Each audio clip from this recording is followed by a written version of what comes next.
live from the Pathway Studios in Johnston proper. You are live from the path.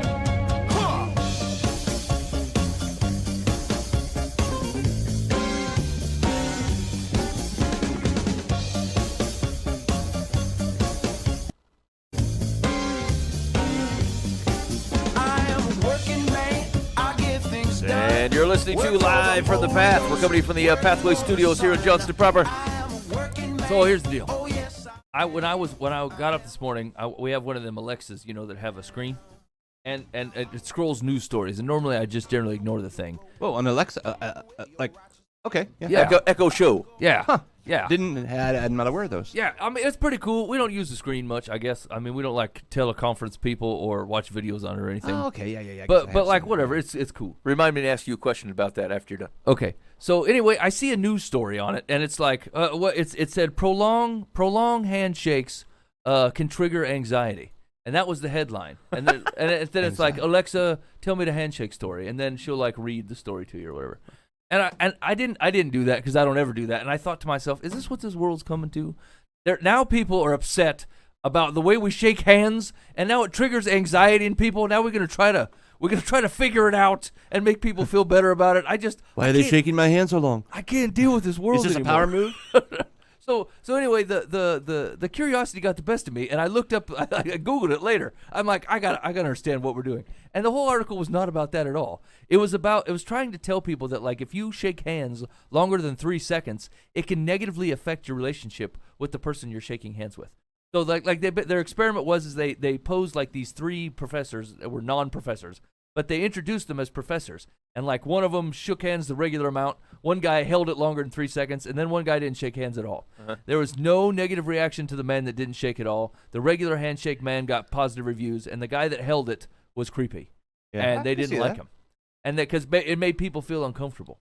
And I thought, these are things, this is why it's so hard to live in this world, fellas, because it never occurred to me that there was a meter on how long you should shake hands with. You don't feel it? I've intentionally creeped people out before. If I think, I don't know if I like this person, I'll just keep shaking their hand. Yeah. And they don't know what to do. They really don't know what to do. Like a politician. Right, a politician is definitely guilty of this. They keep their shaking hands for like 8 seconds, or like, what's another thing? When the newscast is over and the people just stare at the camera and keep smiling for an unreasonable amount of time. Cut. Right, shut it down. Got a break. Stop looking at the camera. Act like you got papers to shuffle. Stop looking over here. I mean, that was the worst invention that the iPad ever did for the news media. Is because they used to be able to shuffle papers and act like they had other business to handle. While the lights fade down. I'll straighten this up right here. Yeah, but now the iPad, you're like, close window. I guess we're looking at the camera more. Though, like that does bring up an interesting observation, which is people have the wrong expectation about something. Let's say I shake a guy's hand and he shakes for 4 seconds and it's weirding me out, right? That's not a trigger. It's just you're just getting a tingly. It's not a psychosis. It's not a. That's right. I will flag people though if they shake my hand too long. Oh yeah. I mean, I'll think, okay. So keep an eye on that one. I think that's the whole point of it. Is like we so desperately want to put things in boxes and say the things that make us feel not 100% perfect are solvable, right? Like we want to call it anxiety, or like they'll say, hey man, going into large groups gives me anxiety. Going in large groups makes everyone feel uncomfortable because it's chaotic. Right, There's 85 people running around all around you. You can't control none of them. Everyone's like, oh, man, I don't know what to do in here. These people are acting nuts. Yeah. Everybody feels that way. You don't have anxiety. You're just regular, right? It feels weird to be in a baseball stadium out by the snack line with 1,000 people trying to pee, 1,000 people trying to get a hot dog, and 1,000 people running to the jersey stand. It feels like that for everybody. It's not a disease. Right? It's not a clinical thing. It just feels odd to be around that many people doing whatever they want. Right? And so the handshake thing, it got me all triggered up on like, look, we have to call every uncomfortable situation you've ever been a symptom of a mental illness. Right? There's people that totally have this. Yeah. You probably don't. Yeah. Right? You're just way socially overselling awkward. it. Right? Yeah, right. Maybe you're just awkward. Maybe you hold hands too long. Maybe you have ADHD is another great one. I can't seem to focus. Well, you have a phone in front of you. You're playing music. You're trying to have a conversation with another guy while you're watching TV. Exactly. Right? You don't have ADHD. You're trying to do 1,000 things at once. That's dumb. Right. There's a difference between experiencing something and having it. Right. Yeah, like And so like as an example, I went to the Bob Seger came through town like whatever a year ago or 9 months ago. Bob Seger gives me anxiety. So we ended up we had got tickets to the Bob Seger show, but they were terrible tickets, of course, like because we weren't paying for the top quality. So like we were at the very very top of the Wells Fargo Arena. And I got up there and I sat and I kind of looked over just a little bit. And like once you're up like the third level, like you're in a weird. Your body is not meant to sit like that, Right. kind of precariously tilted over a giant arena. And so it gives you the willies. And I had the willies for probably a good half an hour. And then I left to go to the bathroom or something. I came back and I re-had the willies. Now, I don't have the willies. I'm in a situation of which willies are normally caused. Right. And like it's different than saying like, oh, I get really nervous in high places. Like it's not a thing that controls me. It's just something that happened. And the thing is that like a lot of that stuff does end up being self-fulfilling. Is that like once it's a problem, then like you start recognizing it as a problem. And like this is coming from a guy like I knew this has come up on the show before, but like I get like a nervousness and an anxiousness about things, and then I get worried about being nervous, and then it'll happen like a week in advance, and it's awful. But to a certain extent, what I can tell you going through that is that it is controllable.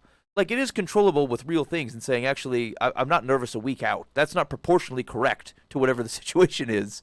It doesn't vanish, but it doesn't consume.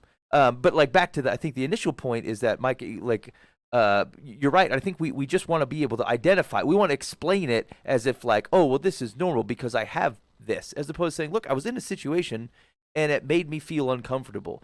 It didn't trigger something deep within me that was like sleeping that then was awoken by it happening. It's just a normal reaction to a creepy guy that shakes for 5 seconds. It's Yeah. just that's all it is. Yeah, exactly. It's the same when it's late at night and you're walking downtown and there's just one dude sitting in a car by himself and you're like, what? There's like your mind should go, hey, that's weird. Yeah. There's no reason for that dude to be sitting there, and you should allow that to work itself out in about 10 seconds and go, well, I'm gonna pass him and then I'm gonna let this go. But I'm telling you, something fishy about that dude, right? Everybody feels that way. Yeah. You're not an anxious person. You're just a realist. Dudes are creepy sitting in their car by themselves at night downtown. It's weird, right? Yeah. And that's just regular. And so, like, I don't know what it is exactly about. I feel like this wasn't maybe the case when I was younger. Maybe I wasn't attuned to it, but like it just feels like we so desperately want to explain everything that we feel is negative, and they're just regular parts of life, right? You being nervous about something, or you being sad for 3 days, a week, right? Like you're not clinically depressed. You're just bummed out, man. Because Maybe it's a sad thing, right? Because Like, a sad thing happened, or maybe 5 sad things happened, and you just cannot process them all at once, and you're having a hard time shaking it. That's regular. That's just regular. Everybody goes through that stuff. And if they don't, they're liars, right? It just happens. And sometimes after the week, or if the 2 weeks and you're still bummed, you start to go, oh man, I think there's something wrong with me. And maybe you need to change something up, and maybe there's some things to do, but like it's not a definition of who you are. Maybe that's the whole thing. It's like it feels like we just so want to be able to call it something so it's not me. Right, like it's depression, it's anxiety. oh, right, because those things almost feel like they sit outside of you. I can't help it. Can't control I it. am depressed. It's not my fault. Right, but I like. But if there's it helps you avoid guilt to us. Boy, this is gonna. Sorry, if there's some people who have this as a thing, and this is gonna sound like we're being super harsh, And that's it's not. It's not Trust the me. intent. But like, so right, you identify it in yourself, and if I say, look, I can't help it. I am depressed. It allows you to stop feeling guilty about not moving on from it. Right. Like it helps you at least take something off the table and say, well, at least I can stop beating myself up about this thing because I can't help feeling this way. That can go one of two ways. Saying, look, I can exert some control over this can be a very empowering thing. I read an article, it was a Facebook story, something about a guy who who lost his job and he lost his marriage, and he was in a real rough position, and he had some very dark thoughts about his life, and then he just said, look, this has to change. And so he spent the next year getting up at 6 a.m. doing something. He said, I said, doesn't matter. I had nowhere to go. I had no friends to be with, but I got up at 6 a.m. every morning, and I folded laundry, and I tried to find someone to be with or a community to hang out with or like whatever. After 6 months or a year's worth of time or whatever, he ended up getting a new job that was way better than the one that he'd lost. And like his whole life turned around. And the key was that like he wasn't he took control over it. He said, "This thing doesn't own me. I will assert my energy to otherwise not be controlled by my circumstances." And so, like, it can be empowering. It can feel better to say, "Hey, look, I don't have any control. I just am this." But like, if once you go down that path, like, you're defined by that. Like, it's very hard for your mind to shake the fact that you're like, "I'm just a depressed person. I'm just an anxious person," as opposed to I'm anxious in situations where like anxiety is kind of called for.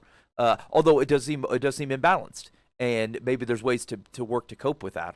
But that's what I'm saying is that like it can go one of two ways. Either you can use it as the means to jump off and figure out a way to take control of what you actually can control in that situation, or on the other side, it becomes what defines you, and then like then you're just spending the rest of your life trying to find nuances for people to understand you better, and they won't.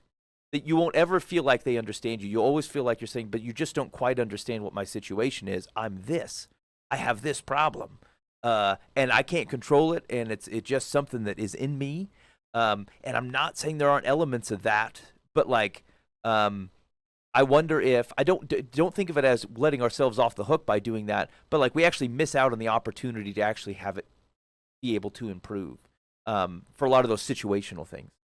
Actually, I was just talking to somebody about this week who was feeling kind of this way, and like sometimes, and it's actually been true a little bit over their life and a little bit over mine actually as I talk to them about it. But like sometimes in those times when you're, especially when you're depressed, right? You just can't seem to shake this funk or whatever.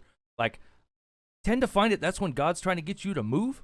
He's trying to get you to do something, and you're just not having it, right? Like you're not interested in it. You're not having it. And God's trying to get you to move, and like it's the Holy Spirit going, I need you to do this, you know, and you're like, I don't want to do this, and then you just feel blah because you're not doing the thing that you were designed to do, and like that's not a magic cure-all, fix-all for chemical imbalances and that kind of thing. But what it is just it's a perspective thing, right? Like it is a perspective to go, you know, just as Ben said, like sometimes we like to grab onto this thing and say, good, I'll use this as the definition of me, and like, man, you picked a crappy one. Couldn't you be the older, you know, if you're going to let something define you, you know, could it be your carefree attitude?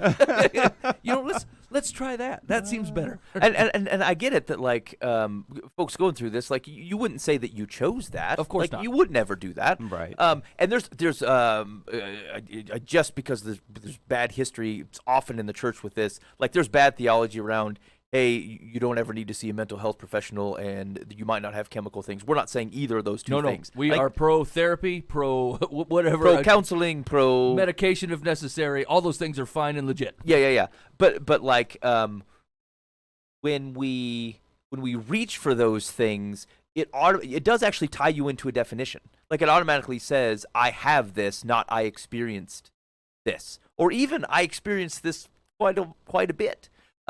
But like of all the things that can define you and should define you as a follower of Jesus, having that thing it doesn't probably help you out the best. With when you think of yourself, if that is what you lead with, hey, how would you describe yourself? Well, I'm a very anxious person. Like, even if it's true, even the order of which you think of yourself. Like that doesn't probably help orient the world correctly, and it does run the risk of starting to consume how you see yourself in the world around you. Yeah, but you know, if you go on the spiritual side of that, you talk to a lot of Calvinists who they just identify themselves as sinners, right? And it's kind of a depressing, downer, negative thing, and God identifies you as a holy person. Correct. You know, it's like that's different.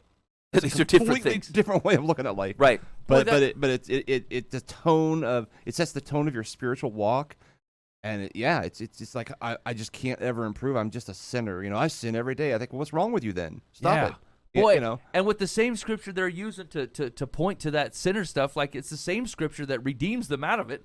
Like that Romans just is littered with this stuff, right? Yeah, like right. you are redefined, friend.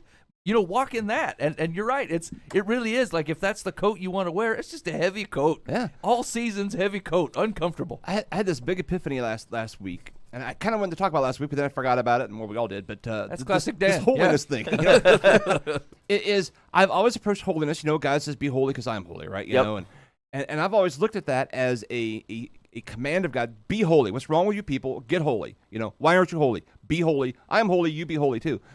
and I read just this little statement in a book that like totally flipped that upside down. I had to process it like all week long to think, wait a minute, it's really saying it's a declaration of God. You're holy. You are I made you holy. I mean, it's so be holy. you Oh, know? right. I Yeah. am set apart. You I are have holy, chosen to so set be what you you apart. are. Yes. Yeah. It's a completely different way Yes. of looking at it, and I've looked at it. I mean, it's just a small degree change, but it really means very much different things. Yeah, because it takes your own steam out of it, right? Right. It's I cannot achieve holiness. That's right. Yeah. Right. He declares me holy. That's what makes me holy. Nothing that I've done and do. It's just like righteousness. I can't do it. So stop it. Be holy and then just live it. Right. That's funny because that was most refreshing change to my prayer life in the last year. I would say is like when you literally show up and go, I can't accomplish any of these things without you. Like literally none of them. I can't do any of them. They're all your size things. I can do nothing. Right. And it seems like it's so hard to grasp because of our self-esteem based and our self-worth and whatever. And like, it's hard to even say, like, look, God, I'm basically useless without you in this thing. Can you cover all the bases and just help me go wherever it is that you want me to go and help me to do it? Because I'm not equipped for it. And like, but it is Pray that every week. right. Literally. It's exactly Yeah. the thing. I am not equipped to do anything that you have on the docket this week. Yep. So I'm going to need you to step in, and then I will follow you wherever you're going. Right. And like, man, what a refreshing way. What a refreshing relationship to have with God. And frankly, it takes all the weight off you. And like, it's so hard to do that. Yeah. Well, and it's interesting, I suppose, when you think Paul, as Paul discusses this, it's in Ephesians where he says, live up to, be worthy of the calling of the thing that you've been called to. Like it still has that same connotation where like we will look at it and say, oh well, you're not worthy. Paul's like saying you suck. Right. But it's the same thing where like God says you are this. I am making you this. Live abundantly. Just to take Jesus's language in this thing that I've created for you to be. Yeah. And so like don't miss out on the set apart nature that and set apart definition that I've created by otherwise swimming in the swamp. But it's still it's a call to live abundantly, not a finger shake in your face saying how much you suck at living abundantly. Right. On Sunday, I used the illustration of a toothbrush. A little brush. I have a little brush. Sometimes I use it to clean out the algae in my fish tank because it goes in those little tubes. Yep. When I was younger and had like a mini bike, I'd dip it in gas and I'd use it to clean engine parts, whatever. I didn't know. It just sounded good, so I did it. Or you When I can was use a it to clean the mechanic, when I toilet, was a right? younger man. But the whole idea of holiness is set apart. I mean, that's all it Yep. means, set apart. So I have another brush I set apart and say, this is my toothbrush. I don't use it in the toilet. Right. I don't, and that's the whole point of it. You're a toothbrush. So be a toothbrush. Right. Yeah, right. Quit being a toilet brush. Right. I mean, you can't make yourself a toothbrush. I've declared you toothbrush. So therefore, Be that. be that. Yeah. Be that. And it was like, so freeing. Yeah.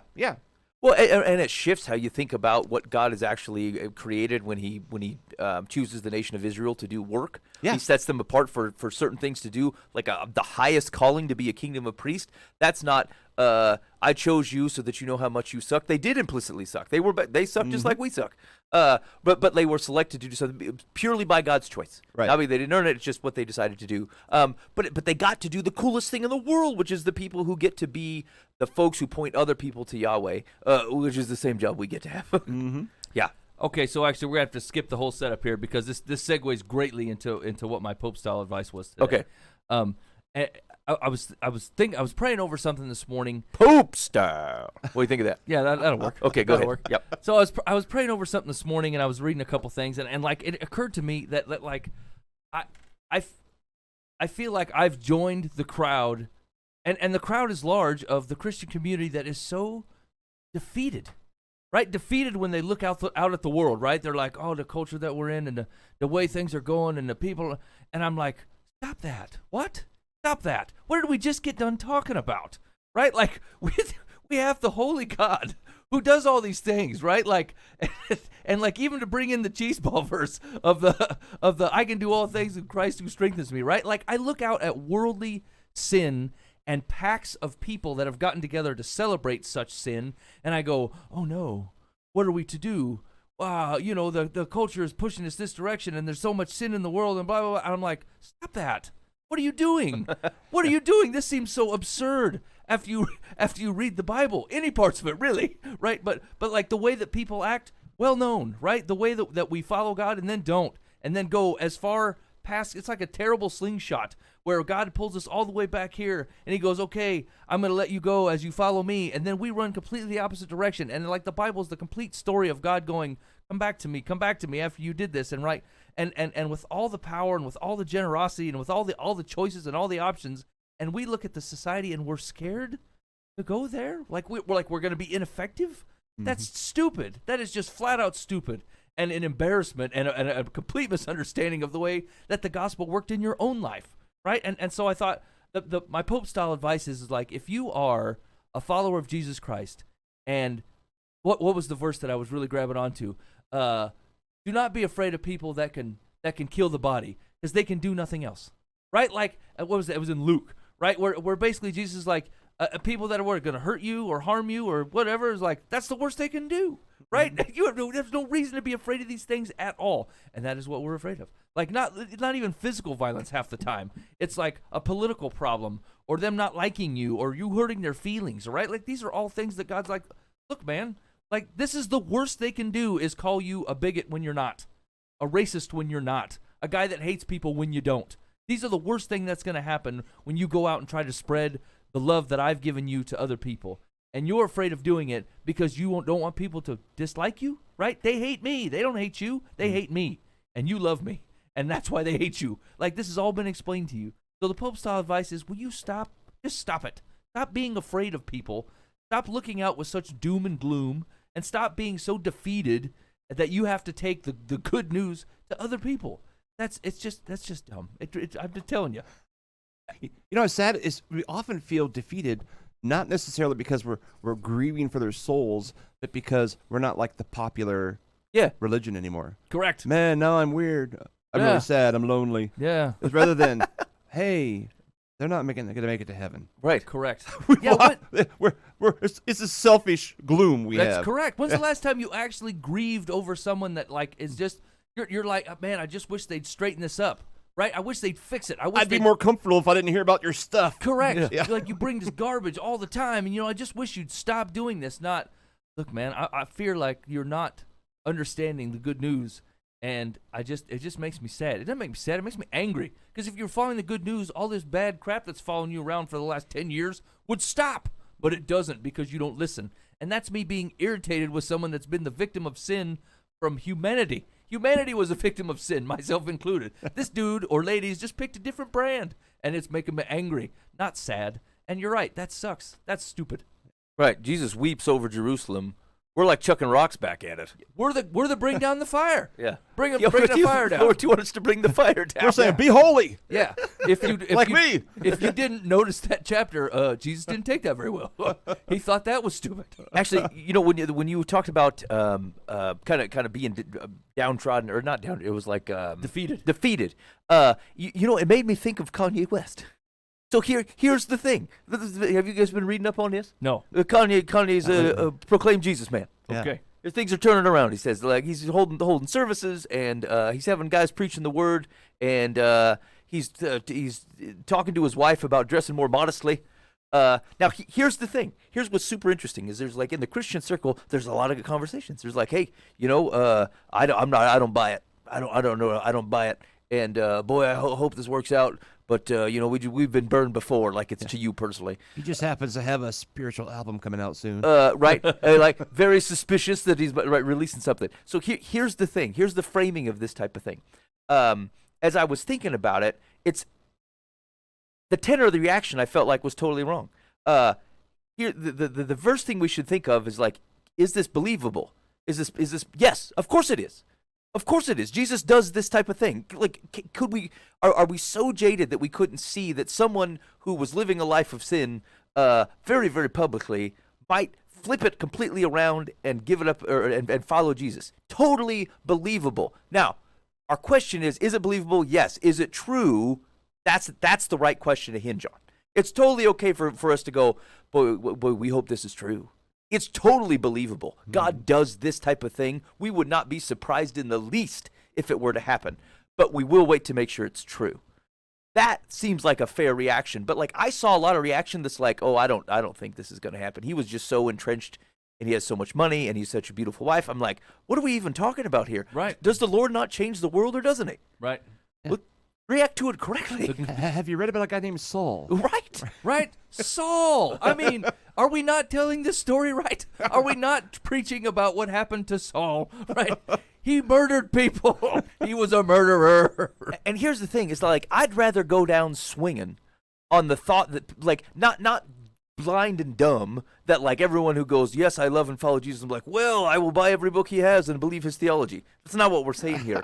But like, the core of the good news is it changes the world in exactly this way. Yeah. My first inclination is to say, absolutely, the Lord Jesus can do that. And Correct. so I believe that it could happen. I hope that it's true that it did. We should be part of that Hebrews great cloud of witnesses cheering him on. Correct. Instead of going, oh man, the opposers already got him. Yeah. We can't get him back. He's Yeah. already got his claws in him. He's done. I'll give you another day. Well, and look, maybe the guy came to Jesus, and he's like, he's still doing X, Y, Z wrong. I'm like, welcome to the mirror, friend.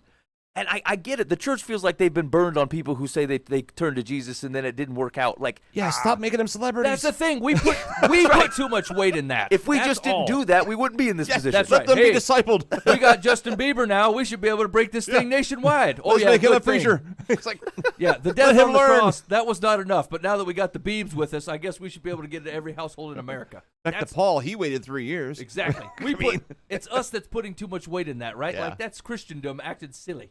Yeah. Yeah. Dang. Anyway, I'm so with you, Conway. I'm excited. Kanye Conway? Yeah, Conway. I'm gonna call him that.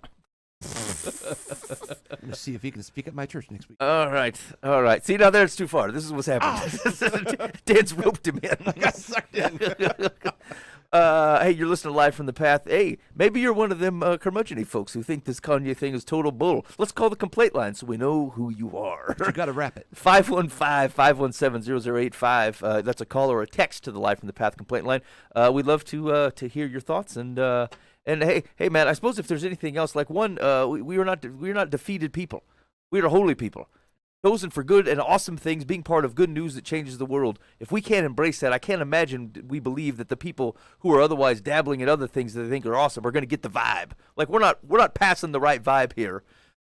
It's the people who have joy where it doesn't seem like it belongs. That's what starts to people look at and go, hey, something's up in there. Not, hey, we're pretty jaded and we don't really think this works, but we're also intellectually wise about this. So you should follow Jesus. It is also it's also slight misunderstanding of the gospel. Mike Foose is guilty of this. Like I think there's some folks out there that think, yeah, I'm a Christ follower. I love Jesus, right? I'm just not one of those excited ones. You know what I'm saying? Like I'm more reserved. I like to keep the joy in a reasonable spectrum. Like there's no reason to just bleed it all over people. And like, I mean, here's the thing.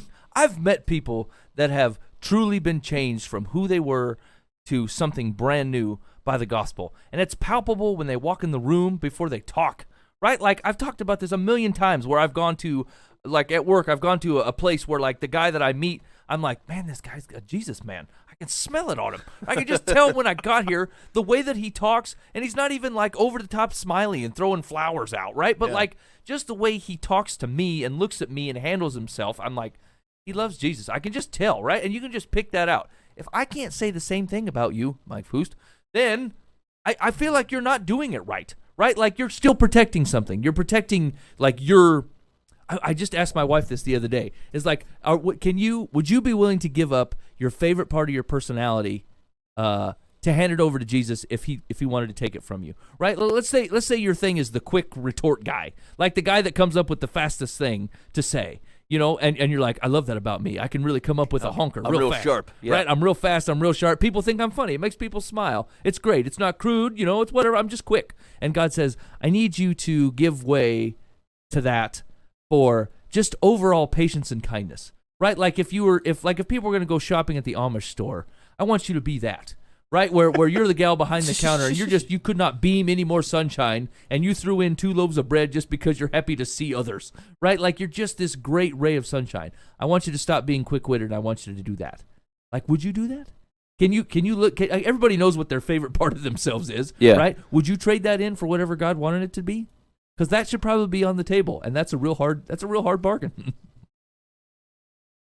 I mean, I'm pretty good looking. Yeah, I'm trying to figure out what my favorite part of me is. What's the favorite part of yourself? What is it, Dan? What is the favorite part of yours? Like the part you secretly enjoy. You're like, you know what? I'm really good in situations like this. That's tough. Maybe I I've learned anyway to just take a step back and relax and let things kind of happen and not try to fix it and just let it, come in at the right time. I probably wait too long, but I don't overreact to things, I think. I don't know. Do you find that to be a good, like a good trait? Like what if Jesus appeared to you in a dream and said, "Dan, I need you to react faster. I need you to be the first guy out the gate and speak for me. Don't wait. Don't let it play out. I want you up, standing, and loud." Yeah, I mean, I've been that guy, but half the time I'm wrong. So, it's less embarrassing to just kind of take a step back and. I don't know. That's probably not. I don't know. I don't think about it more, to be honest. I mean, obviously, it's not a good idea to sit and think about how great you are. But no. I can schedule this into my day tomorrow. But it's more of a thought process, right? Like I mean, when you say that like the stuff is on the table, I'm willing to let the gospel change stuff, and like, but what about the things that I already think fall in line? That I'm like, it's a nuance, right? It's not a sin to be quick-witted, right? But God says, I don't actually need a quick wit in this situation. I need you to be the long-suffering, patient guy that lets people drone on for hours. And your patience has just got to be at the max. And like your quick wit is like, I gave it to you, but I don't want you to use it right now. I have other stuff for you to do.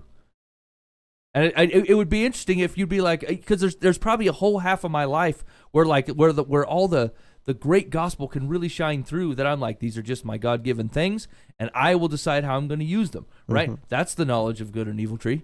That's exactly what that tree is, right? Like, you chose to see what was right and what was good, and you picked it, and you didn't let God choose any of it, and you just figured, well, it's here, and I like it, and I think it's a good idea, so that's what I'm going to do, you know? And so... it's just an interesting thought process. Is the question, so like maybe I go through and I do one of the I do the spiritual gifts quiz or whatever, and I say the Lord has created me to do this thing, and then like it hypothetically God goes, that is what you were most gifted to do, but I need you to set that one out. Like you're not going to use this, you're going to do something else. Right. I mean, you want to take Saul for an example? Look at a guy that was great about organizing people, right? Like this was his whole job, was to get people all fired up and tearing things up. And then he spent the next 3-4 years by himself, tooting around, starting churches, eventually running people again, right? But like I said, I need you to take this aside for right now, and you're going to be on your own with me, and you're going to suffer for a while. Right? He's not warrioring people. He's not raising a lament or anything. Like he's just out. He's quiet. He's quiet. Yeah, I really want to know what he did during those. Yeah. I mean, because he was like a highly educated guy, but like, what really went on those 3 years? Boy, it'd be was funny. it just him and Jesus, like resurrected? You met Jesus, him in heaven, and he's all smiles and greatness, and you ask him about the 3 years, and his face goes stone cold, and he goes no, and then walks away. Between me and Jesus, stay out of it. Yeah, I'm just curious. Yeah, because what was he doing? So I think like one of the thoughts is that he did spend time with Jesus. Yeah, like a lot of time learning so that he could go out. It kind of refers to that. Yeah, he implies it. Because I mean, what else would he be like? How else would he know a lot of the stuff that he knows, given his relationship with the Jerusalem folk? The thing is, though, I mean, he was like a highly educated Rhodes Scholar dude. I mean, Jesus spent like a walk to Emmaus to inform those two dudes of Old Testament prophecies.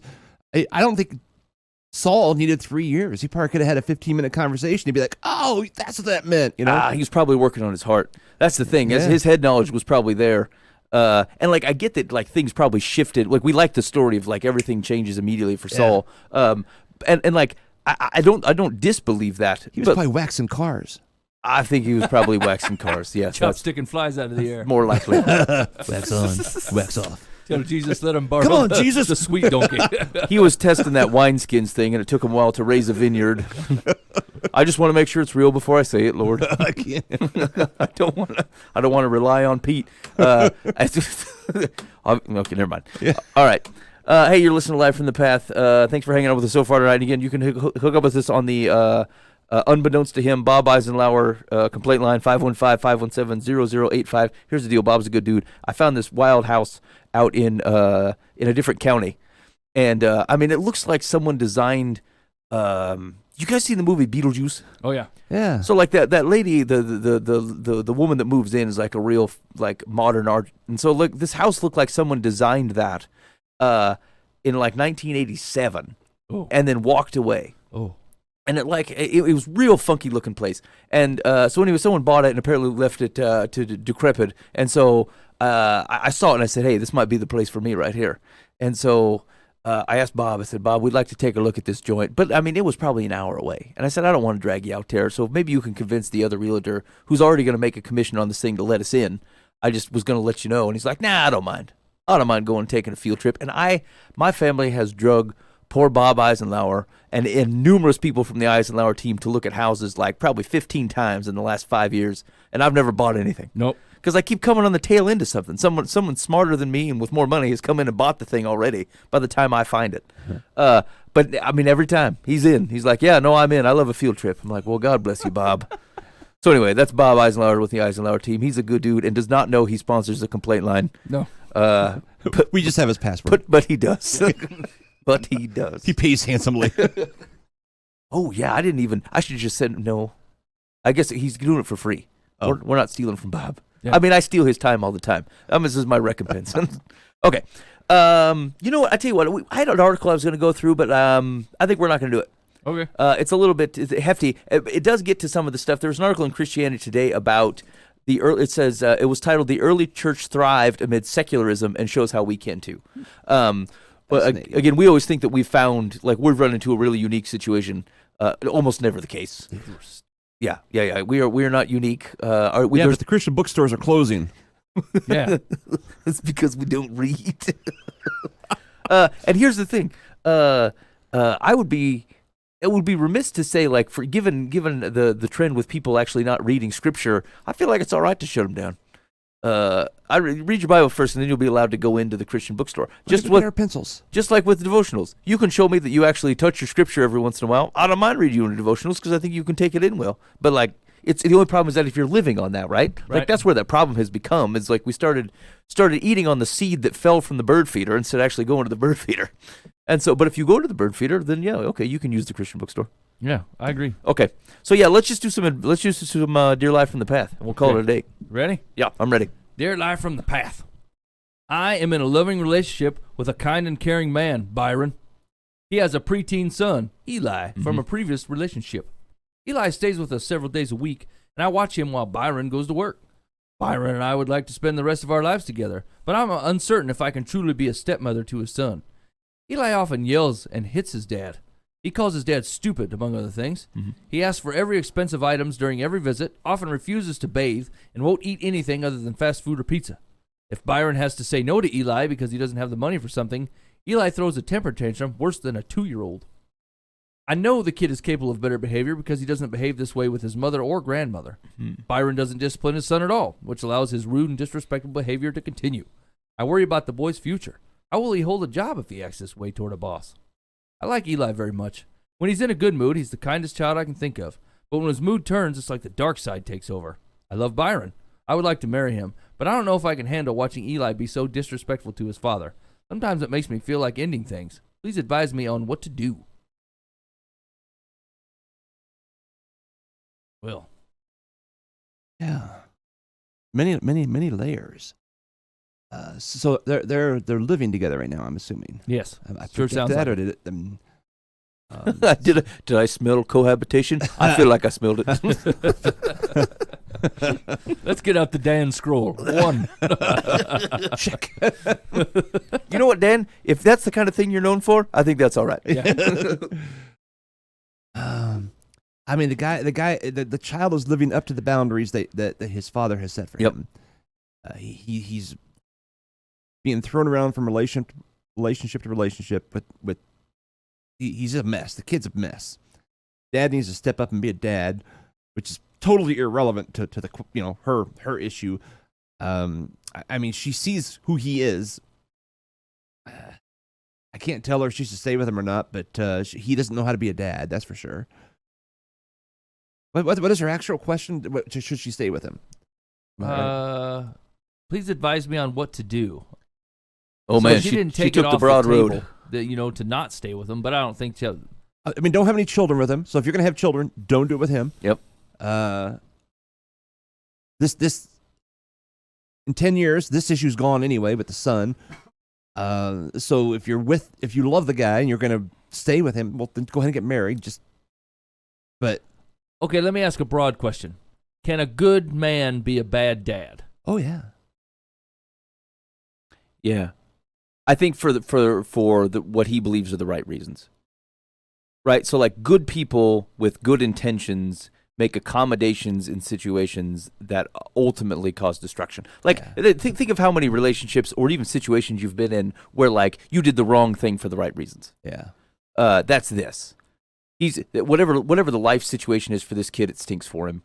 And even like think preteen that spends like a few days at his dad's house in the middle of the week or whatever. Like, oh, that's jumbled. Bouncing around. Yeah, That's jumbled, and like I know that it seems unpreferable to have like whatever with our dad when Mike and I were growing up. We saw him once every 2 weeks on the weekends, but like my home life was consistent. We went to school, we came back. Like, even good relationship, joint custody requires some sort of consistency for a kid. Like you can't have him living in two worlds like that. Yep. And so think about it. The kid's in a rough spot. Plus, he's at a rough age where you're already trying to kind of feel what it's like to live in kind of new boots. And so he still needs a dad, and he still it stinks to be when you feel like you're part-time and you don't spend every day with him. Putting your foot down seems like, is that how I really want to spend my time? And Right. yeah, because you're still raising the kid. And so I think he can be a good dude, and I think he can be trying to fix or provide the best set of circumstances in the midst of bad ones. And it's just he's just got the wrong idea. All the adults need to get in one room, as painful or awkward as that might be, but they need to come up with a plan for how they're raising this child. Yeah. I mean, it's not the child's fault. They're all left each other and whatever. No. They've got to be consistent though, because that is not fair to a kid to have different sets of rules everywhere you go, and or no rules, and you just can't. They're creating a monster. They have created a monster. It's fixable. Yeah. Yeah. But they've got to get together and communicate and agree, and get their petty whatever. Don't use him as the victim in their argument and fight. So to get back to the question, then I would say it is relevant to you, and what's going through my mind is some of our past advice. Where this is going to seem like it's counter to it. I'm trying to work out in my head whether it is, but it is relevant to you the types of relationships that your spouse has with other people, especially with a kid. I think, whereas like I remember we've had a recent question where it's like the mom and the sister or whatever, and we're like, look, and the husband, we told the husband it's okay to just stay out of it. Like you can't change it. You've tried to influence it. It's not. Nobody wants to hear from you. Just do your best. It's too far gone. But like when you're talking about someone's interaction with their kid, like if they're not handling that well, one, it's not implicitly indicative, but like it's possible that like when push comes to shove in a situation that they don't control, they won't handle your relationship stuff well either. That seems like it could happen. But also, you're going to be witness to this for. I don't think it goes away in 10 years. Like depending on who this kid is. I mean, this could be something that tarries with you. And if the kid's a drama fest, like you are marrying into that thing. And the question is, Right. Sometimes that drama fest don't leave the house at 18. Yeah, Or that's keeps coming back. Yeah. So and it's not that's gonna feel selfish or shallow to say, look, I love you, but I'm not going to commit to this environment for the next 70 years. But like you're doing both of you a favor. If that's true, then just say that, and it's okay. It's okay. You're not. I mean, you stop living together, but you're not married yet. Like you've not made this commitment. It's time to treat it for what it is. Which says either we're not committed or we are. So I agree with Dan. Either get married or, treat your relationship well. But I think it's okay to step back and say that. I think it's okay to give to what was it, Byron? Yeah. Yeah. I mean, here's the thing: is that like if that's the real possibility that you guys are going to be married, he should be able to hear that from you. Mm-hmm. He should be able to hear you say that because, like, again, it's not just his son; it's your stepson. It's your household. It's your situation, it's your husband, and so like Yeah, I think those are reasonable conversations to have. I think Dan's right. I think everyone's got to grow up here. I think that Byron, yes, you were party to creating whatever the situation was, even if you weren't the offended guy who caused the divorce. But like, you've got to kind of take care of this. You have to take some responsibility here. And then whoever the nice woman is that I think you just have to be honest and don't feel like you have to stay in a relationship just because you love somebody. Doesn't mean you have to decide you're going to stay with it forever. Yeah, I mean, it's a pretty classic misunderstanding of marriage when you look at broad swaths and say this is what makes a marriage successful. Like it really is the sheep in, sheep out that makes a marriage successful. It's the little things that all add up to something, and like there's a lot of little things that have to do with Eli, and like one of the responsibilities that God gives you when you have children is to say, look, you're responsible for them. You raised them the way I raised you, and it's your job to impart how to interact in the world. And like, so that responsibility is on him just as much as it's on you if you choose to accept it. So realize that like you can't advocate it, and you also can't root against the kid. The problem is if you're counting on Eli to leave the house for your marriage to improve, you're de facto you're against Eli, right? Like you're like, just get Eli out of here, get him away from us. Me and Byron would be fine if Eli wasn't here. That's what you're saying. Right, Yeah, and like true. you can't start a marriage out like that. That's horrible. Right. You're basically He's there half the year. you're rooting against an 8-year-old boy. Yeah. You can't do this. And so like if that means that like maybe Byron doesn't understand how serious you are or how serious it is to you, but it is a very big deal. And like if you don't love Byron enough to tell him that like this could possibly be a deal breaker here, that we can't get this, we got to get this under control and figure out how we're going to parent Eli as a team, then you don't love him enough to stay. I think that's fair. Okay. Secular says, I hope you realize that Eli behaves the way he does because his father allows it. Byron may do this because he feels guilty about the divorce and is afraid his son will hate him if he asserts himself. Your gentleman friend really needs to take some parenting classes because his failure to act isn't good for Eli. Please suggest it. I mean, I don't know that I'd go say you need to take a parenting class. No. That might not come off You well. might want to borrow a very high horse before you go over there and say that, because that's going to come off very poorly. But like, I think you grab him, I think you hold his hand, I think you look him in the eye and go, man, we got to figure this out. If this is going to be our life, love, we have got to do something about this, and I'm willing to do it if you are. But we got to love Eli better than he's being loved, and allowing him to be this way is not going to work for our family. Unless, I mean, he could be a straight difficult kid, but it doesn't sound that way. It sounds like he's a product of his environment. It doesn't sound like chemical imbalance problems. Well, yeah, if her description was that he doesn't do this to anybody else, it's just happening to the dad, right? Then yeah, I would say that he's doing it because the dad's allowing it. Dear Live from the Path, I'm surprised by how many people choose not to use headphones while talking on the phone, listening to music, or watching videos in public places. Mm-hmm. Boy, I'm going to tell you right now, the most guilty I see of this are old people. Like 70-year-old men will do this. It's extremely annoying. Instead, they use the speaker option or their Bluetooth speaker for all to hear. I travel frequently. It's bad enough to suffer through one side of the conversation, but hearing both is worse, and these folks talk at top volume and make no attempt to step out of earshot.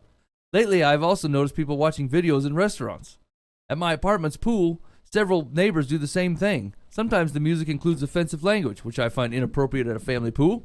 I'm tempted to start competing with them with random videos and music, but I know that's wrong. Is there a reasonable way to handle these folks? I usually ignore it. Yeah, what can you do? I mean, it's society. It's a... It really, boy, I tell you what, we run into this when I was garage sailing with my wife quite a bit this summer. And like people would be on the speakerphone having a conversation walking through the garage sale and just talking as if no one else is here. I'm like, man, I couldn't decide whether I was just more of a private person. I don't like anybody to know anything about me. Yeah. If I'm on the phone, I don't even want people around me to know who it is. Well, I walk in another room, even at home. Right. Correct. I mean, just... I mean, even people I've known for years Yeah. and trust implicitly, I'm not like, hey, my wife's on the phone, I'm going to head it this way. I just leave because none of your business who's on the phone. It just isn't, And so, like, I don't understand whether it's just a personality thing where you're like, hey, where you're willing to talk about the things that you're buying at a garage sale in front of 30 people. It's just weird. I've sat next to a guy at the DOT, and he was a 70-year-old man watching chainsaw videos in the waiting room at full volume. And I'm like, Isn't this awkward for you? Like, it just seems awkward. Like, dig on everything I'm digging on, everybody. Like, it's just so weird. It's selfish. It seems selfish, right? I mean, because headphones are available, Yeah. right? And they come free with most phones. So I don't understand. So the guy's ultimate question is what? What do I do in these situations? Yeah, so I mean, here's the thing: is that like it's not outrageous to be like, hey man, can you turn that down a bit? Now, you're not going to be able to control everybody. Yeah. And you're not going to be able to say like, hey, can you put that on your like? I guess maybe to the previous point, I legitimately think that people are so self-centered they hadn't even considered that it's impacting someone around them. I think they had not even thought about it. I mean, that fact alone should leave you. That's what leaves people aghast, Yeah. right? That Right. like, I cannot believe I'm gonna have to go ask this man to take it off full volume for the chainsaw videos. Yes. I can't believe I have to do this. You have to kind of, I mean, where do you draw the line though? Do you go up to someone with a bright orange car and say, yeah, I have to look at this. Yeah, that's true. This I is mean- the ugliest car. You're inside. You don't see it. I mean, stop buying orange cars. Yeah. I mean, where do you stop? I suppose where the proverbial fist hits, right? So like, if someone's having something so loud that you cannot have, so like, take the phone out of it. If I was in a restaurant or something and the guy next to me was talking so loud that I couldn't have a conversation with my family, would it be okay to say, hey man, can you tone it down just a little bit? I'm having trouble hearing my wife talk. Now, I mean, I probably personally wouldn't do that. I'm just not that type of guy. Yeah. But am I offended if someone were to do that? Probably not. That actually seems kind of reasonable. Like his mouth fist done invaded my territory, and I asked him to tone it down just a bit. And I think reasonable people will not mind it. I think they just hadn't considered. You know, actually, who fits into this category for me? So let's say you're driving down the road and you got 3 lanes. The left lane is for a left turning, straight. Middle lane is for the straight. Right lane is for the right turn. Or you could also go straight. Okay, the guy that is going to go straight, and he knows he's going to go straight, and he still sits in the right lane when you could turn right on red, holding up the 9 people that could actually turn right on red, and he's hanging tight in that right lane. Yeah. Like, that's complete blindness. He's the guy with his stereo way up and not even thinking about anybody behind him. Yeah. Get in the middle lane. You know you ain't going to turn. And think that someone else might turn and stay out of that lane. Or the guys with the aftermarket super bright headlights. They're like, yeah, these are awesome. I can see everything. Yeah, you blind me. Every time I go over a hill, you blind me. It's horrible. Oh, man. I just shined my headlights. I bought a kit, and I shined them. That's different. Oh, That's okay. not what we're saying. No, mine are not super bright. Like, I bought a cheap kit. So here's the thing. It's like our tendency is to say, man, what is this world coming to? People they've grown to be outrageous. They've always been outrageous. They've just been outrageous in different ways, right? The Model T did not offer the ability to blind people. Hey, yeah, actually, that's a good point. Because I just thought of another example. At 6:30 in the morning, a neighbor that is 6 houses down from me, and he lives at the bottom of the cul-de-sac, he leaves and he goes to work, driving a freaking motorcycle. And so, like, it's how he gets around. It's his vehicle, right? But, like, at 6:30, I wake up because I hear, I mean, he's really giving it the old Rocky Horror Picture Show out there going down the line. Mm-hmm. And then I think to myself, like, I find it super inconsiderate, like waking everybody. It's like mowing the lawn, except for it's worse. It's like two lawnmowers going at the same time at 6:30. But, I mean, it's also his vehicle. And so, like, I thought at one point, hey, it may be kind of sweet to have a motorcycle. But then I cannot get over the fact that I might wake someone up driving out of my neighborhood at 6:30 in the morning. Well, they make quiet ones. Oh, you think I could buy, like, a moped? Not for him. Oh, I had a pretty good sized Yours bike. purred like a kitten? I mean, it's yeah. And so it's possible to go down. He put on the aftermarket stuff to make it louder. Or it's a Harley that, I mean. He's just a jackanapes. Yeah. Avance. Because they're not naturally loud. Oh, man. So, but what it boils down to is we believe that people they're not vindictive. They're not sitting at their house twisting their mustache. They just don't care. Yeah. They don't have a wherewithal outside of their own situation to go, this is going to cause people the trouble. Yeah. Right? Like, but it's the kind of people that see during a snow ordinance, don't park on the street, right? Where a certain group of people will see that sign and go, yeah, man, I'd hate to have the plow guy have to make my car the hassle on the road, and the other half of the population goes, he's the plow guy, screw him. It's his job to go around me. Yeah. I'll park where I want. Yeah. Interesting. Secular says, Yep. Oh boy, she's going to bring in authorities. If you're in a restaurant, ask the manager to move you to a quieter table. If you are bothered at your apartment swimming pool, take your complaint to the manager of the complex so a sign can be posted asking tenants to keep the volume low on their devices or wear headphones. It's worth a try. Yeah, that and a 99-cent spray can will get that sign to fame pretty fast. Do not make the mistake of confronting them yourself. Yes, that would be horrible to have a personal interaction with someone else in this world that God created. Yeah, by all means, get the authority man at the pool that make $9 an hour to go yell at him. I'm sure he's going to be all fired up for this conversation. P.S. Consider putting on headphones and listening to something of your own choosing. It will drown out what you don't want to hear. Oh man, I don't agree with that at all. Here's the deal. I know that it feels like it's that you shouldn't talk to people, but like, what's the worst that could possibly happen? Hey, screw you, dude. He's already bothering you. But like, I think there's been a few times. It's not very many because like I tend to be hyper conscious of this, like to the extent that I really irritate my family about like how fast we are moving through lines or how loud we are or whatever. Like I'm just super antsy about it. Like at we've talked about this at the drive-through. Like I know exactly what to order right when I pull up. My wife's gonna look at the thing. I'm like, hurry it up, man. I don't go to them for that reason. And they get so mad at me. I was like, you know what? I'm just not. I'm not doing it. Yeah, we're going in. We're going inside. You can take it to go, but I'm not going to play that game. Yeah. So I get it, but like I swear there have been times where like I didn't realize it. Someone mentioned it, and then like it never happened again because it became something that I was now thinking of. And so like, is it really? Do we really say, oh, the world disappoints me, and I refuse to even give it a chance at potential redemption by even bringing it up? And like, if that isn't the current mode of our Christian witnessing, is like, well, I can't do anything. They've already made their decision. Oh, good. You've talked it over with them? No, not really. But they were listening to rap music, and I decided that was evil, and so they're far gone. Yeah, let's get some optimism. So I bought I drive a pretty big truck for work, right? And it's required to have a backup beeper on it. And it occurred to me, since I do a lot of my work early in the morning or late at night, that like I got to throw this thing in, beep, beep, beep, in residential neighborhoods, So I went and found a beeper that looks at ambient noise around and then adjusts the beeper to how loud the ambient noise is. So like that way, if it's like 3 a.m. and there's no one else around, it's just like beep beep, real easy going. Yeah, right. Yeah, and right, and like this is the level, right? This is what we're talking about. Like, can you look around and realize there's a world around you, and there's really no different. It would take literally nothing for you to make it so you didn't blare the motorcycle, whatever. I mean, the guy that Ben's talking about, he lives half a mile from the highway. Right? So, like, you slow roll it. You 10 miles an hour until you get out of the neighborhood. Yeah, the speed limit's 35, but you go 10 so you don't roast everyone out of bed at 6:30. And then you can let it rip wild on the highway because you and the truckers rule the road at that hour. Yeah. Do it, But, like, does it take any more for you to just take it easy? Leave 2 minutes earlier, go 10 miles an hour, and not tear up the neighborhood? It's weird. It's just self-importance. Okay, one more. Ready? Yep. Dear Life from the Path. For a friend's birthday, I spent I sent a $150 food delivery gift card, saying to put it towards meals when I visited for 3 days the following week. What? Okay, we'll come back to it. Wow. I love this guy already. Happy birthday. I'll be in town. Pay for my meals. We can do this.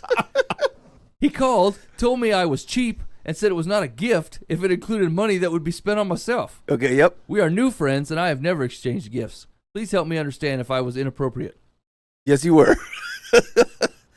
That's just odd. That was weird. That's weird, buddy.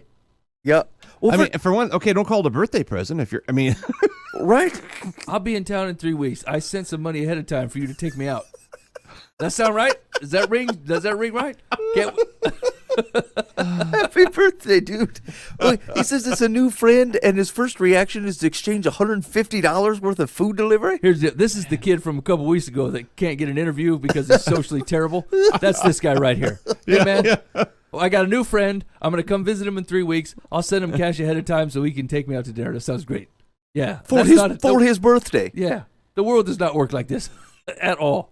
But then who on the other end says, hey, man, you're rude? It's like, well, I mean, both people are weird. True. And to be honest, like $150 seems a little over the top as a birthday gift for a fairly new friend. I don't even think that's cheap for 3 days. I mean, that's like, yeah, that's just, they're weird. They're both weird. Yeah, this whole thing they deserve is each other. Iffy. I mean, I mean, $20. and you have to be a member of my family. Like if you don't live in my house, $20 is what you get for birthday gifts. If I send you anything at all, it depends on how old you are, right? And so like $150 on a new friend for birthday is ridiculous. $150 to go the three of you out to eat for the 3 days. I didn't even say how long he's gonna be there. 3 days? He didn't say. Oh yeah, 3 days. Yeah, I thought it was 3. Yeah, visited for 3 days the following week. You're right. The whole thing's just iffy. Between the pair of them, just iffy. I expect more than $50 a day to feed you. Yeah, right. What? Here's my room and board. Buy a dozen eggs. Why don't you just say, look, here's $25 gift certificate for your birthday. Yeah. You mind if we do Dutch treat when I'm in town? Because I'm on a diet. No, but to Dan's point, like, first of all, he's leveled the wrong accusation at this man. 150 bones, right? It's obviously not cheap. That's not a fair accusation at all. Unless none of that gift goes to him. But isn't the supposition, like, do you have any adult friends, Mike? You give $20 at my birthday? I don't even tell you happy birthday. No. We share a birthday. I know you have one. Yeah, true. I don't even bother to say happy birthday, let alone expect that you're going to show up with a 10 spot or a bag of candy or something. Like, it is not even accept. I don't think I've ever either gotten a present or received a present from any of the fellows in this room on a birthday, nor have I given you one on yours. It simply isn't something I think about to do for you, nor would you expect. And this guy's like, he seems to have a high expectation that he should have gotten something from this new friend of his that the $150 he's pissed at. It's ridiculous. No, actually, that's true. If Dan would have given me $150 for my birthday, I would feel so awkward. Like, what the heck, Dan? What kind of friends are we? I'm coming over for 3 days. I'm gonna come stay at your place. I want goat meat. Yeah, you're right. This whole thing is out of bounds. Yeah, I don't understand this at all. Well, hold on. Let's see how Secular diced it up. So the question was, please help me understand if I was inappropriate. Secular says, you made an honest mistake. I think not. The follow-up is better. However, what you did was less inappropriate than your new friend's ungracious response, which was just plain insulting. On the next gift-giving occasion, if you are still friends, send him a book on etiquette just for him. Oh, what is wrong with the secular advice? Oh, no. That is spiteful and unnecessary. I got to be honest. Not only do I think you should not be friends with this fella, you probably shouldn't be friends with anybody until you can figure out how to interact with people on a regular basis. Because the whole thing is just topsy-turvy weird. Yeah, I mean, the whole relationship even. Like, okay, so they're new friends. I wonder what that means. Right. And they live far enough apart, but they're going to go visit that person. Enough that I'm going to travel Yeah. to visit you. And And there's stay- a lot they're not telling us. And stay at your place for 3 days? Is it a romantic thing? Maybe it is is it romantic. we Let's like dig the model connotations. airplanes? I mean, Yeah, this is weird. Hey, if this is you, call the complaint line. We have questions for you. yeah.